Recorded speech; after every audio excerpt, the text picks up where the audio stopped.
Good morning, one and all. I once again welcome you all back to the e-learning of IoT technologies. So, in our previous sessions, we started with module 4 of our course IoT, where we discussed about data and analytics for IoT. So, we'll have a quick recap what all we did go through in our previous video lecture sessions. So, I discussed about introduction to data analytics for IoT, where we dealt with an introduction to data analytics for IoT. Then we discussed about 4 different types of data analysis: descriptive, diagnostic, predictive and prescriptive. Then I discussed about the challenges in IoT data analytics. Then we discussed about machine learning, the supervised learning, unsupervised learning, and I spoke about neural networks, and an example was taken how the layered architecture of neural networks implements the data analysis. Then we also discussed about machine learning and getting intelligence from big data, where four of the major domains were discussed related to monitoring, behavior control, operation optimization, and self-healing and self-optimization. So then I discussed about big data analytics tools and technologies. I think we need to start with this particular topic called big data analytics tools and technology, where I had shared a video from the UGC CEC Consortium for Educational Communication, where the introduction to big data analytics tools was given. A 1 hour of presentation was shared with you in the Google Classroom. Still anyhow, I would like to continue with the detail part, which is very much related to our syllabus aspect. Okay, what is big data analytics? Basically, big data analytics consists of different software pieces that together collect, store, manipulate and analyze different types of data. Basically, always there is a confusion, or rather an perspective of big data and Hadoop being the same. So Hadoop is not big data, or big data is not a Hadoop. Big data is basically a huge software where Hadoop is a part of this big data analytics. So that is what the big data analytics is defined as. It is collection of different software pieces, like in a puzzle. So one such piece of the puzzle is our Hadoop, and in turn Hadoop itself is made up of many other softwares cumulatively that we will be looking into while we discuss about Hadoop. So big data analytics is nothing but the collection of software pieces, and the major goal of these software pieces is to collect the data from the source of generation, store this data in some repositories, and then later manipulate this data, then analyze this data. And now we know that these data exist in different forms, as I discussed in our previous session. So the data might be of structured, unstructured and semi-structured type. So our industries basically look at this data with respect to 3 V's. One is velocity, the other one is variety, and the last one is volume. So this is how our industries today look at the big data, which revolve around these 3 V's. So velocity refers to how quickly the data can be collected and analyzed. So Hadoop distributed file system is designed to ingest and process data very quickly. So what is velocity here? Velocity refers to how quickly we can gather the data from the sources and how quickly we can analyze this data. So one good example of this analytics tool is our Hadoop distributed file system, which is basically designed to ingest and process data in a very quick way. Then comes the other V, which is called as variety. Hadoop is able to collect and store all variety of data. It can be a structured, I gave an example of structured data, it can be spreadsheets or your the tables in our SQL. All these come under structured data. And then the other data is an unstructured data like videos, texts, images are the unstructured. And then we have a semi-structured data like our XML and the JavaScript object notation. All these are semi-structured data. So now while gathering the data, we need to also consider the variety of the data that we are going to gather. Basically, when we take up a traditional relational database management system or any of the database management system, they lack an ability to store the variety of data. Either they are with perspective of structured data or unstructured data. But Hadoop is one such system which is able to collect and store all these three types of data: structured, semi-structured and unstructured data.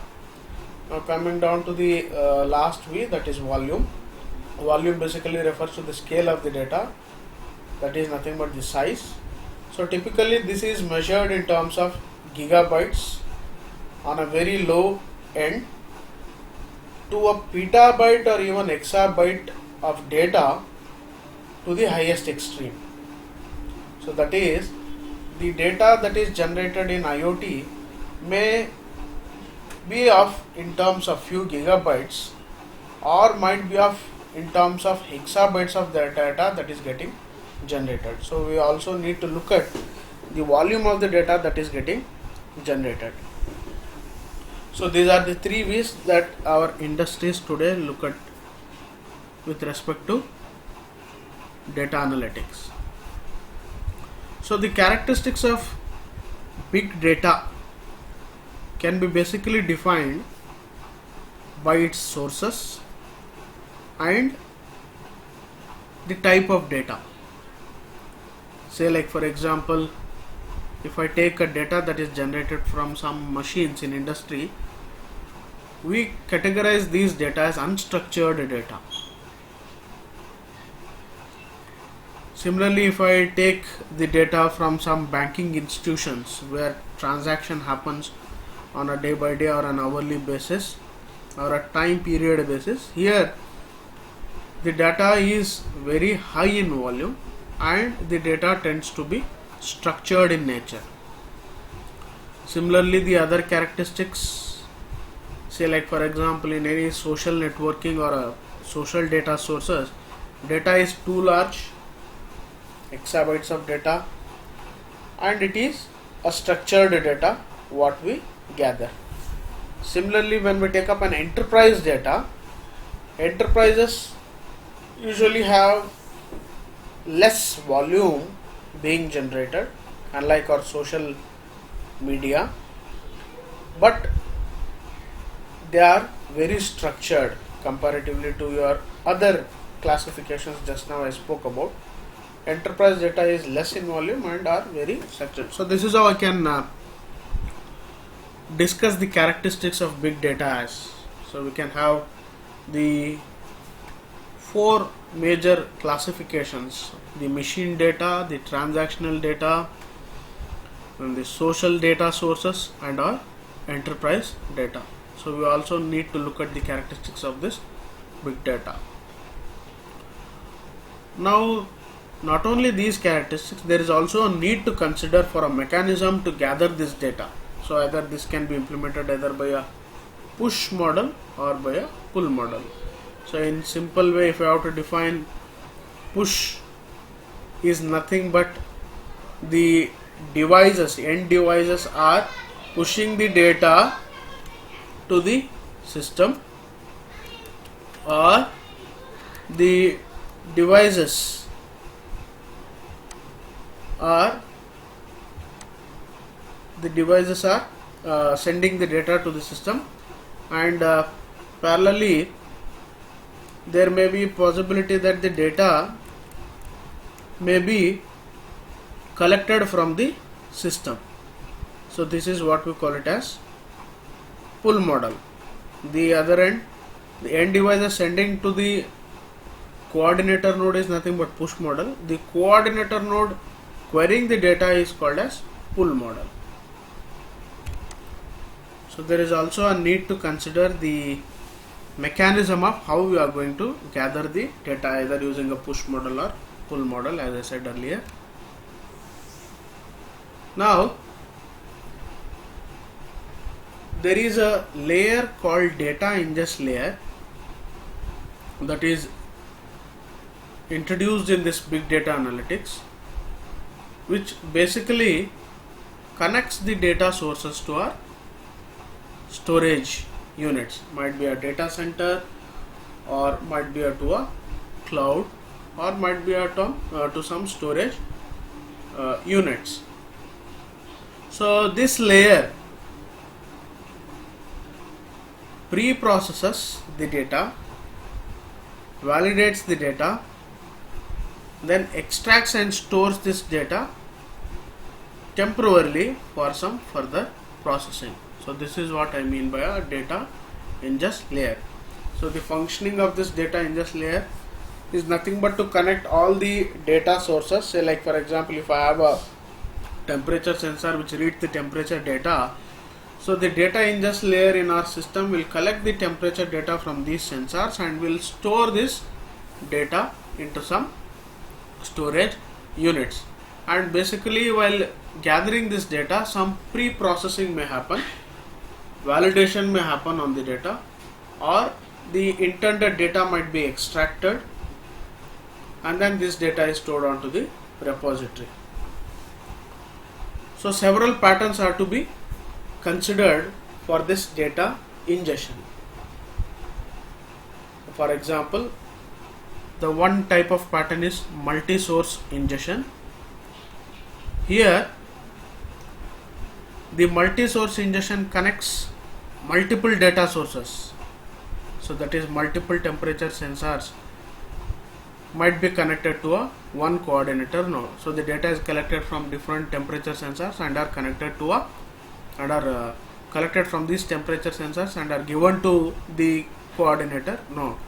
So multi-source ingestion connects multiple data sources to the ingest system, and basically we can find this multi-source ingestion in our batch systems or in real-time systems. This is one pattern.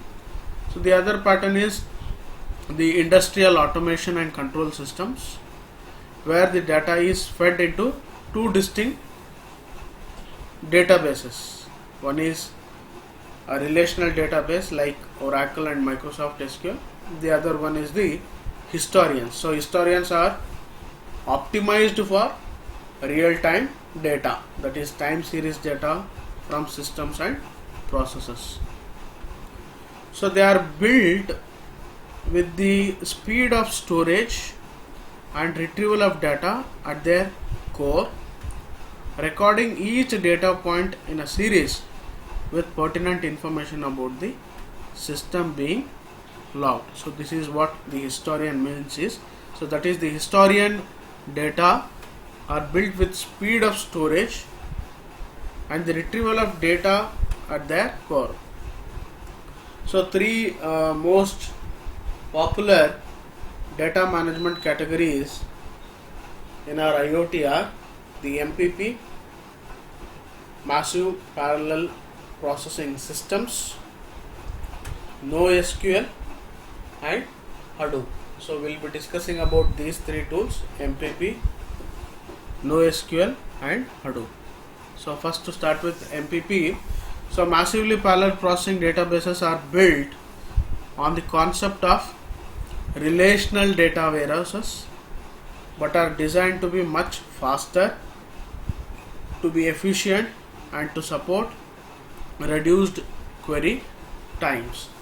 So in our IoT, basically we'll find databases which are larger in volume, and fewer times we may find the databases are in need of parallel processing.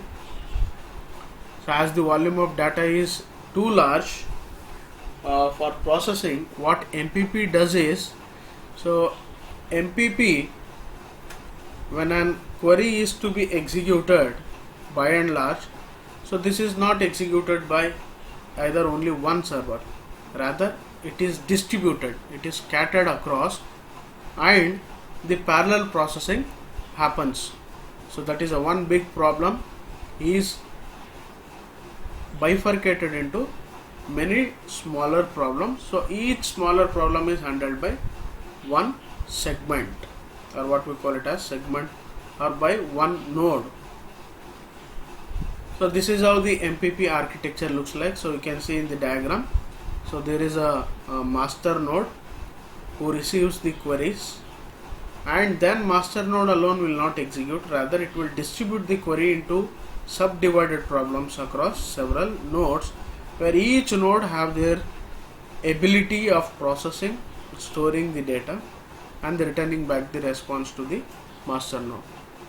So here multiple nodes are designed in a scale out architecture such that both the data and processing are distributed across multiple systems. Hence the name is massively parallel processing system.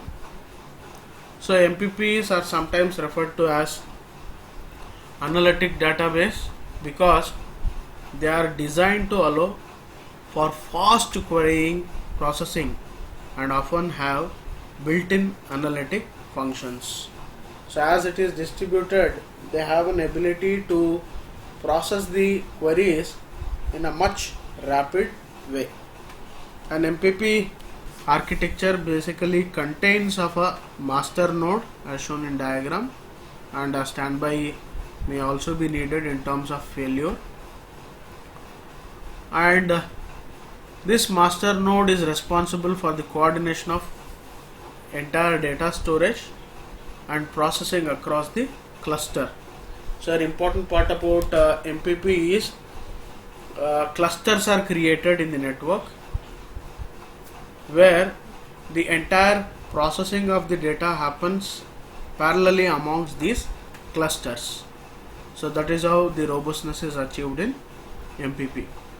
So it operates in a share nothing fashion, with each node containing local processing, a memory unit, and a storage, and which operate independently of the other nodes. So as we can see in the diagram, this is how the MPP works in a cluster manner.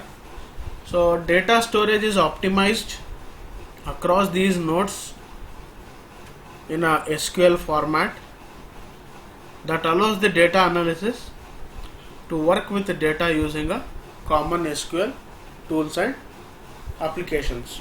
So the advantage of MPP is that our data analysis can use our conventional SQL tools because the data here is in the format of SQL structure. So this is an advantage of MPP. Next, going down, not necessarily the IoT data will always be structured. We know that. So MPPs are particularly to the structured or semi-structured data types. But when it comes to unstructured, MPP lacks the ability of retrieving or performing an analysis of this unstructured data. Hence we have a second approach that is called as NoSQL databases. So what is this NoSQL? It's called as not only SQL. It's a class of database that supports semi-structured and unstructured. So as I said, MPP supports structured. Here there is a need for addressing the semi-structured as well as unstructured, which is taken care of NoSQL databases. So NoSQL is not a specific database technology, rather it's an umbrella which consists of several different databases. Number one, as I said, the document store, which deals with semi-structured data, XML and JSON. Second one is key value hashing. So this type of database stores associative arrays where a key is paired with associated values. So these databases are easy to build and easy to scale. Then the other type is wide column stores. This type of database stores similar to a key value store, but the formatting of values can vary from row to row even in the same table. That is why we call this as wide column store. The fourth one is graph store. This type of database is organized based on the relationships between elements. So graph stores are commonly used for social media or natural language processing where the connections between data are very relevant. So NoSQL databases basically address these three different database types. Once again I'll repeat: document store in the form of XML or JSON, the key value, that is the associative arrays, wide column here because each row is not necessarily processed in the same way, it can be formatted in different ways as well.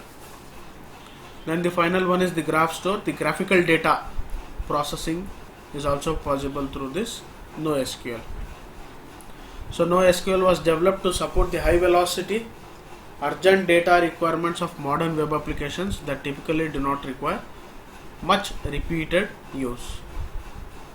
NoSQL is built to scale horizontally, allowing the database to span multiple hosts and can even be distributed geographically.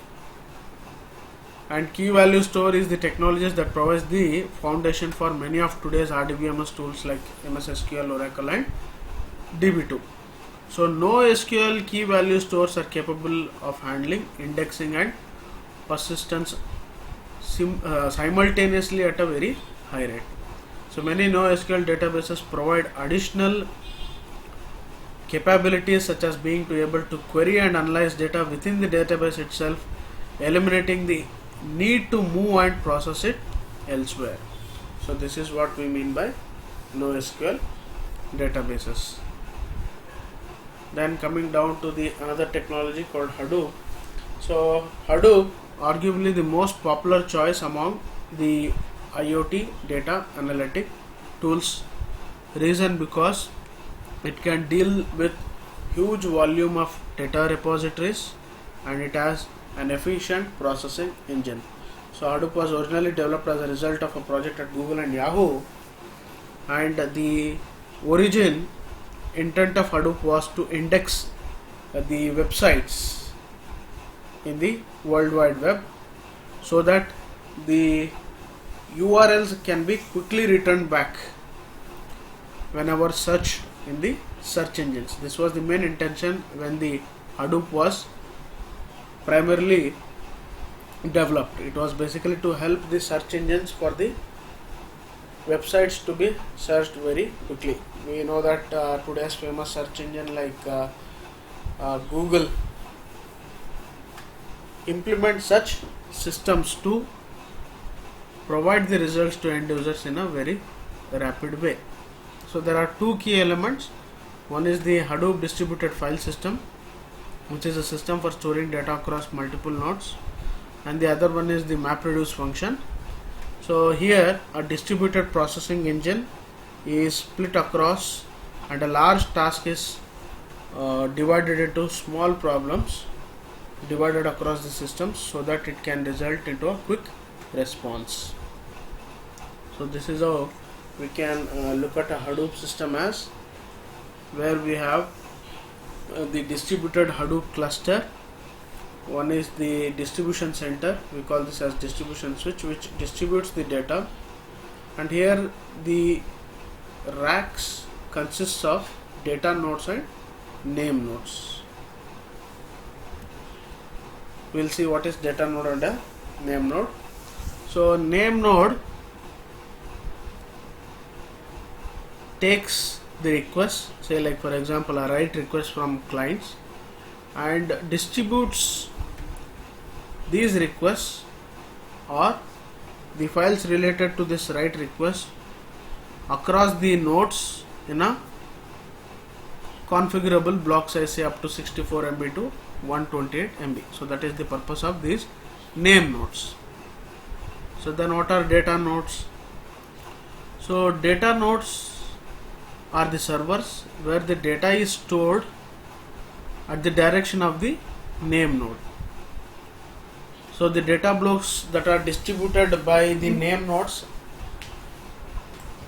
are stored here and often are replicated 3 or 4 or many times across the nodes for redundancy.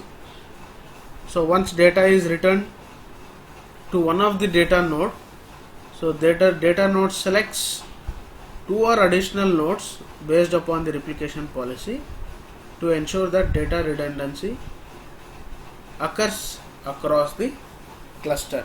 So this is how a functioning of Hadoop system can be seen. So here we show the relationship between the name node and data node and how the data blocks are distributed across the cluster.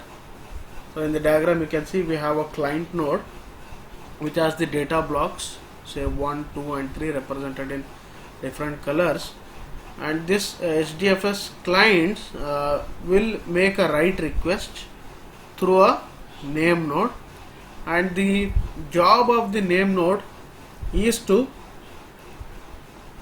distribute the data nodes.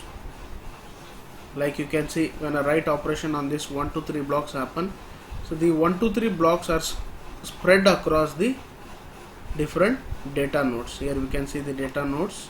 This is data node 1, data node 2 and data node 3 on rack 1, rack 2, rack 3 and rack 4, which perform the operations of these data nodes. And when these data nodes are replicated, and here the scenario is they are replicated more than once, which ensures the data redundancy. And once all the data nodes are updated, the data blocks are updated, then the updated blocks are scrutinized and are updated into the central database. So this is our Hadoop system functions. So here the combination of MapReduce function along with the associative array key value is used to implement this system. So MapReduce leverages a similar model to batch processes. So we know what is batch processing. So MapReduce function here implements the same batch processing. The batch processing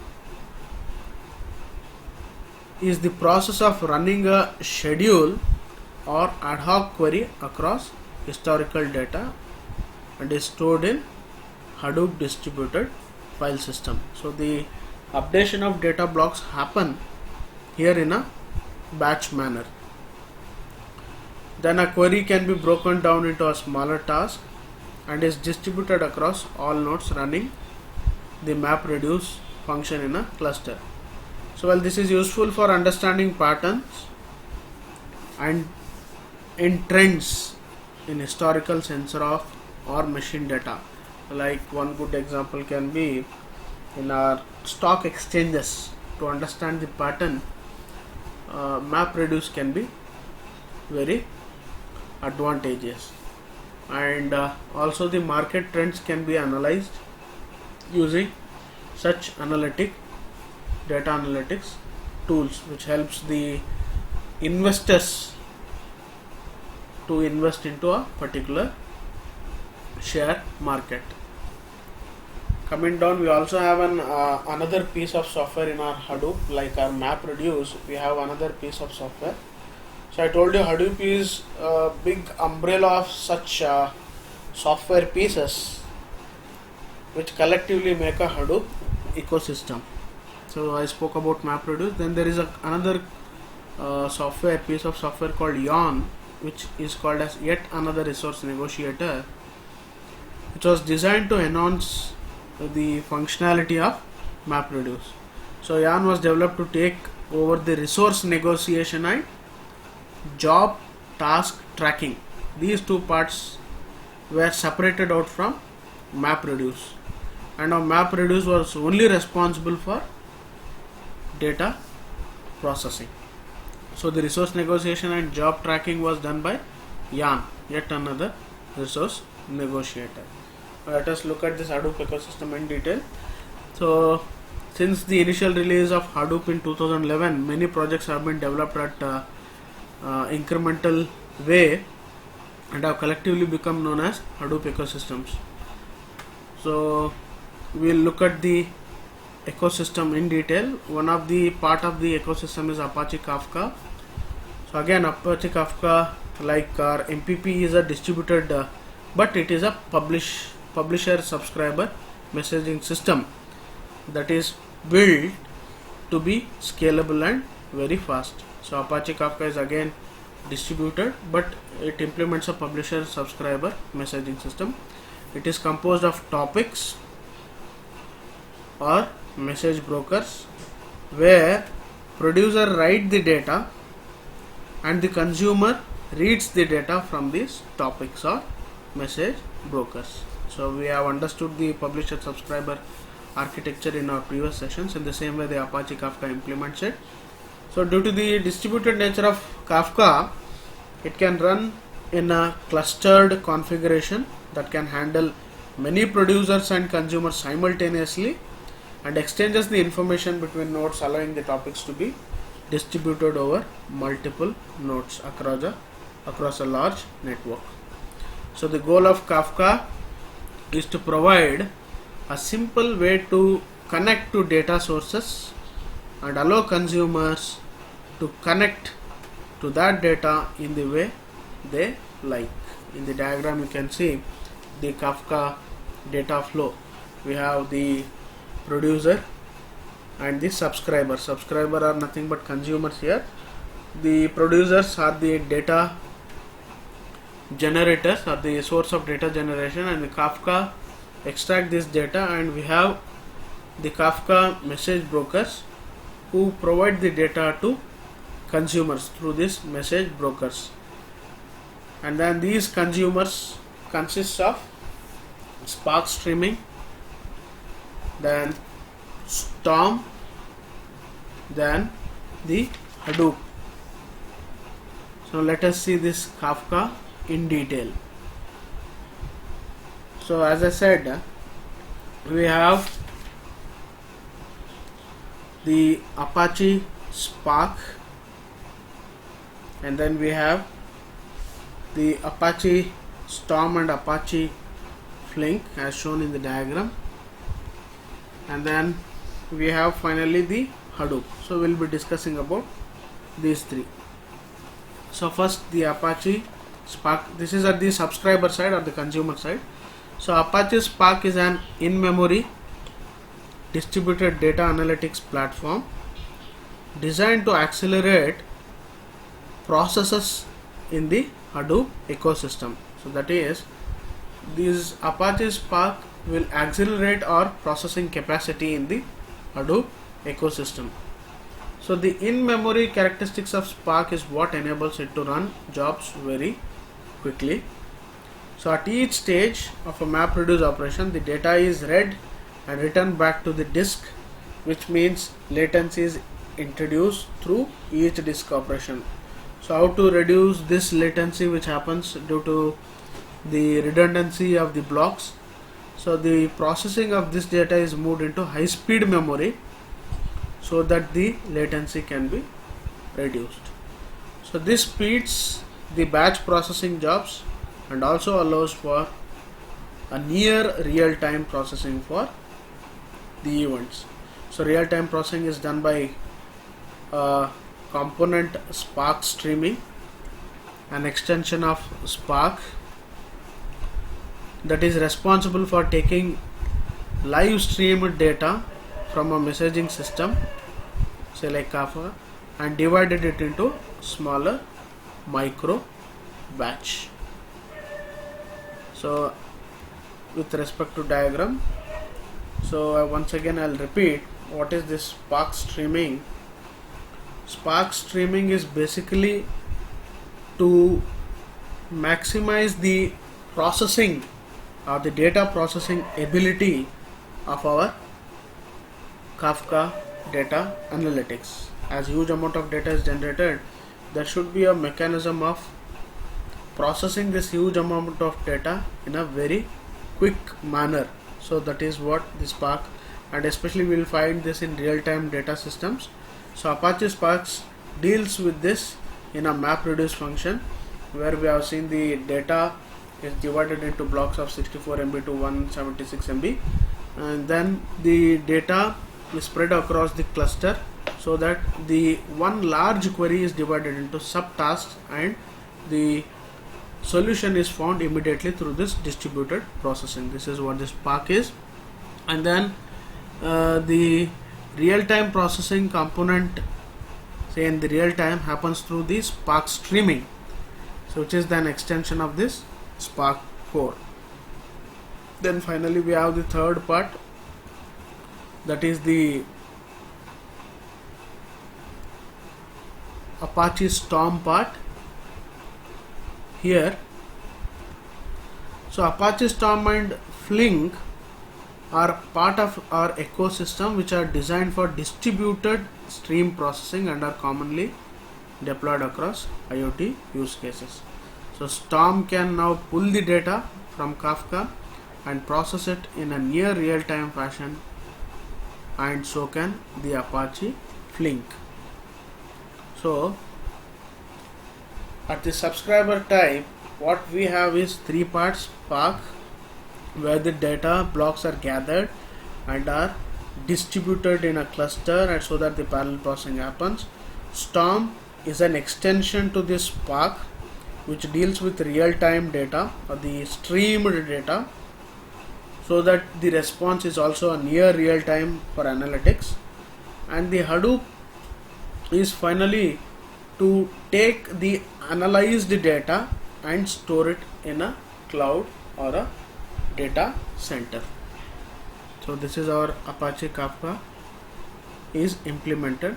Then we have another architecture which is called as Lambda architecture. So unlike our Kafka, Lambda is another piece of Hadoop ecosystem. Here querying both data in motion and data at rest happens in Lambda. But when you look at the Kafka basically concentrates on data at rest. But Lambda architecture has an ability for analyzing the data while under motion as well as while the data is at the rest. So that is the important aspect of our Lambda architecture. So the Lambda is a data management system that consists of two layers for ingesting data. One is the batch system, the other one is the stream, the batch and the stream, and one layer for providing the combination of both batch as well as streaming data. So data is taken from a message broker. Commonly, usually message brokers are here Kafka, and they are processed by each layer in a parallel way, like in MPP, and the resulting data is delivered to data store, where additional processing can happen. Here we can see the data when extracted can be in a real time or can be in a rest, or the data in motion and the data in rest. And our Lambda architecture provides a merged view of a real-time data and a pre-compute view of data. So these were the different data analytics tools, and let us look at this Lambda architecture in detail again. The Lambda architecture is not just limited to some packages in the Hadoop ecosystem, because it is very flexible and the ecosystem fills the requirements of each layer. Like we have a stream layer where the data is under motion, the batch layer usually the data is at rest, and the serving layer, which is the combination of both the stream layer as well as the batch layer. So I conclude here. We will continue the next session with edge streaming analytics. Thank you so much.